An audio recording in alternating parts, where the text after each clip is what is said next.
Start with the last topic of general bacteriology, जिसके अंदर हमारे पास है स्टेरिलाइजेशन और डिसइंफेक्शन। स्टेरिलाइजेशन और डिसइंफेक्शन का कंसेप्ट इंपॉर्टेंट है। स्टेरिलाइजेशन क्या होता है हमारे पास? Killing of all microorganism including bacterial spores. अच्छा, स्टेरिलाइजेशन और डिसइंफेक्शन क्या है?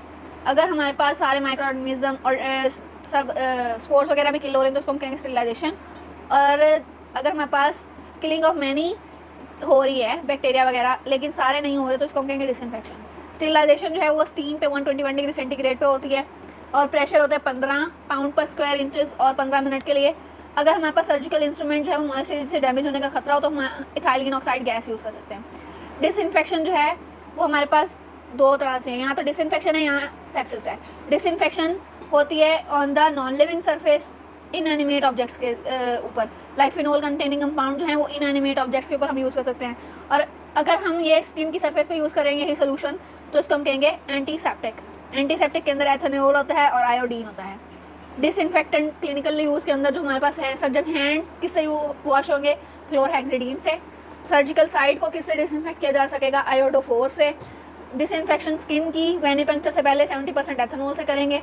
ब्लड कल्चर से पहले हम आयोडीन का टिंचर 70% एथेनॉल और आयोडोफोर इसके बाद यूज़ करेंगे। क्लिनजिंग वाउंड के लिए थिमार्सल क्लोरहेक्सिडीन H2O2। बर्न वुंड्स के लिए सिल्वर सल्फा डायाजीन, ये इंपॉर्टेंट है। बर्न वुंड के लिए हम कौन सी यूज़ करें? Silver sulfadiazine. Blood spill को क्लीन अप करने के लिए HBV हेपेटाइटिस बी और हेपेटाइटिस सी के पेशेंट के अंदर हाइपोक्लोराइड हम लीच यूज़ करेंगे। सर्जिकल इंस्ट्रूमेंट को स्टेराइल करने के लिए इथाइलिन ऑक्साइड गैस या फिर ग्लूटाराल्डिहाइड यूज़ करेंगे। Non sensitive material surgical gown वगैरह के लिए ऑटोक्लेव करेंगे। इंट्रावेनस सोल्यूशन के लिए फिल्ट्रेशन करेंगे।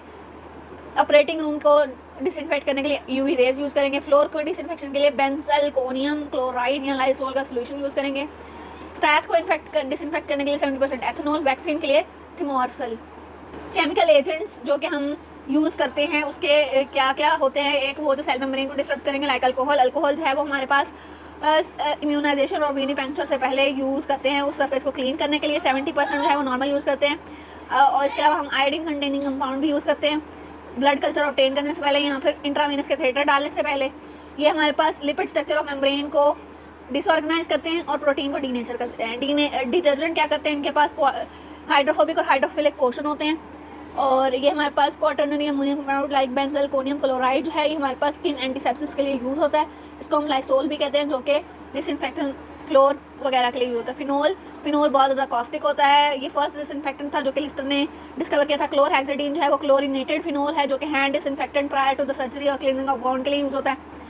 ये हमारे पास डैमेज ना सिर्फ मेम्ब्रेन को डैमेज करता है, डीनेचर करता है प्रोटीन्स को भी। इसके अलावा हमारे पास मॉडिफिकेशन ऑफ प्रोटीन से कौन कौन से एक्ट कर रहे हैं? क्लोरीन जो है वो हमारे पास वाटर सप्लाई को और स्विमिंग पूल को ट्रीटमेंट के लिए यूज़ होता है।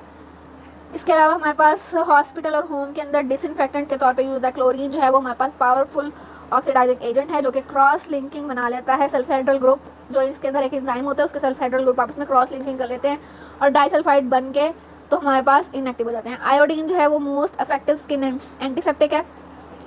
ये हमारे पास यूज़ करते हैं हम ब्लड कल्चर या IV कैथेटर इंस्टॉल करने से पहले।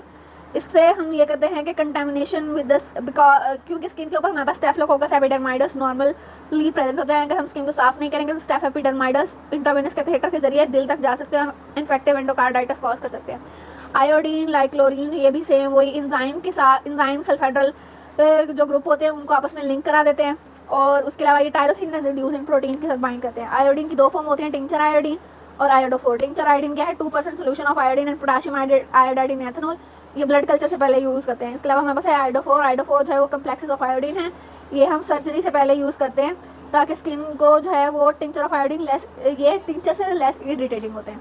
इसके बाद हमारे पास है हैवी मेटल मरकरी और सिल्वर। मरकरी की अगर हम बात करें तो थिमोर्सल और ब्रोमीन मर्क्यूरोक्रोम ये जो है हमारे पास एंजाइमेटिक एक्टिविटी सल्फेड्रल ग्रुप के साथ बाइंड करके उसको ब्लॉक करते हैं, मेडिसिन के अंदर यूज़ होते हैं। इसके अलावा सिल्वर नाइट्रेट के ड्रॉप्स गोनोकोकल यानी कि नज़ेरिया गोनोरिया के इन्फेक्शन के अंदर यूज़ होते हैं। सिल्फर सल्फा डायाजीन हमने कहा था पहले भी कि ये बर्न वुंड्स के अंदर इस्तेमाल होती है। इसके बाद हमारे पास है H2O2 जो है ये एंटीसेप्सिस क्लींजिंग वुंड्स की क्लींजिंग के लिए H2O2 यूज़ होती है। ये हमारे पास जो है बैक्टीरिया की एंजाइमेटिक एक्टिविटी सल्फेड्रल ग्रुप्स वाला ही है, इसमें भी चक्कर। इसके बाद हमारे साथ फॉर्मेल्डिहाइड एंड ग्लूटाराल्डिहाइड 37% फॉर्मेल्डिहाइड का सोल्यूशन है, इसको हम फॉर्मलिन कहते हैं। ये हमारे पास अमाइनो और हाइड्रोक्सिल ग्रुप ऑफ प्रोटीन को डीनेचर एक्ट करता है और अल्कालेट कर देता है, हाइड्रोक्सी मिथाइल ग्रुप बना देता है इसको। ये हमारे पास हॉस्पिटल में रेस्पिरेटरी थेरेपी इक्विपमेंट को करने के लिए, एंडोस्कोप और हीमोडायलिसिस के इक्विपमेंट को स्टेरिलाइज करने के लिए यूज़ होता है। इथाइलिन ऑक्साइड गैस, ये हमने कहा था कि सर्जिकल इंस्ट्रूमेंट और प्लास्टिक्स वगैरह को यूटिलाइज करेंगे, को स्टेरिलाइज करने के लिए यूज़ करेंगे क्योंकि वो मॉइस्ट हीट से डैमेज हो सकते हैं।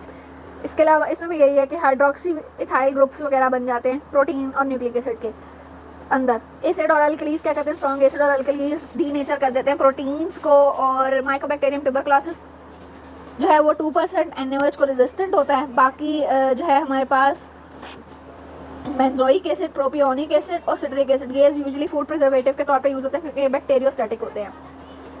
इसके बाद हमारे पास आ जाता है न्यूक्लिक एसिड को मॉडिफाई करके। न्यूक्लिक एसिड को मॉडिफाई करके हमारे पास डिफरेंट डाइज हैं like crystal violet, gentian violet, ये स्किन एंटीसेप्टिक के तौर पे यूज़ होती है।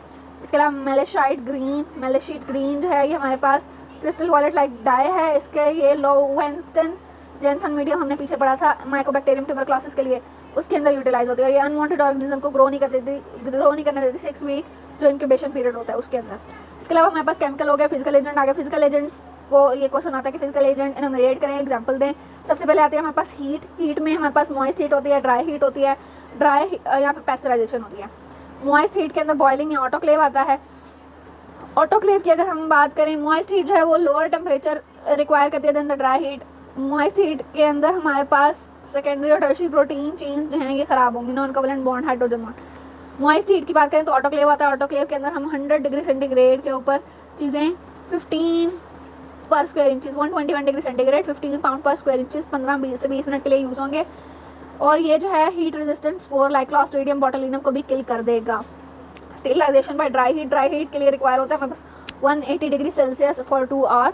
ये ग्लासवेयर आइटम्स को ग्लासवेयर आइटम्स जो शीशे के बने होते हैं, पेट्री डिशेस, ग्लासवेयर सिरिंजेस वगैरह, इनके लिए यूटिलाइज होता है।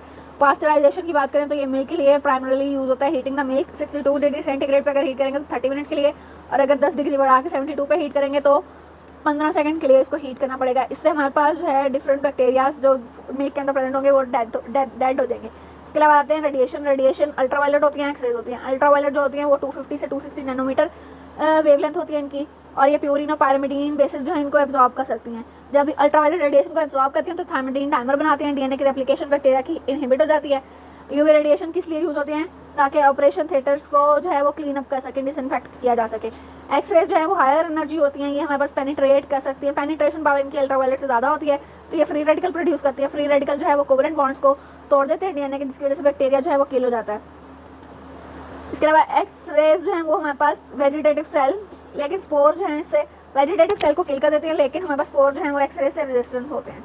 हाईली सेंसिटिव अब sterilisation of highly sensitive item like sutures वगैरह जो है हमने जिससे सुचर वगैरह लगाने हैं, सर्जिकल ग्लव, प्लास्टिक आइटम और सिरिंजेस, इनको एक्सरे से करेंगे डिसइंफेक्ट। इसके बाद हमारे पास है फिल्ट्रेशन के अंदर हमारे पास मेथड क्या है, फिल्ट्रेशन हम यूज़ करते हैं जो हमने इंट्रावेनस सोल्यूशन वगैरह देने हैं, वैक्सीन वगैरह देने हैं, उनके हम फिल्ट्रेशन करेंगे और पायरोजन फ्री को ऑटोक्लेव भी करेंगे। The most commonly use filter जो है वो नाइट्रोसेलुलोज फिल्टर है, जिसका 0.2 माइक्रोमीटर साइज होता है, और ये हमारे पास रिटेन कर लेता है सारे बैक्टीरिया और स्पोर्स वगैरह सबको।